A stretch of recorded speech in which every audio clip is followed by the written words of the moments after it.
My name is Randy Leotti. I've been attending Foothill for about 7.5, 8 years.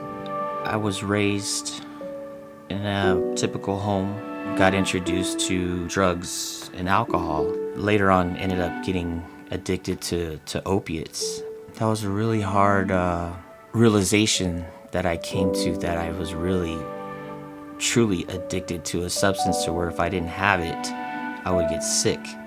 So I just totally separated myself and kind of just hung out in the garage and did my thing back there.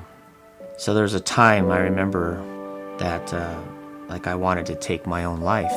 My wife had walked in. I really can't remember too much. It's a blur, but I just remember how my wife was grabbing me and talked me down, and remember just crying and sitting in the living room. She said, I had talked to pastors at church, and they just told me that you need to put your sin into light, and that's the only way that you're going to get better.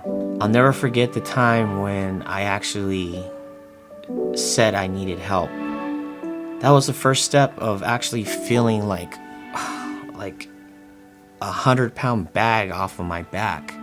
So I had to go to rehab. I had to go to a medical detox, and I remember my wife coming to pick me up, and she looked at me. I remember the smile on her face, and she said, "Oh, you look so clear." It was a long road ahead of me still.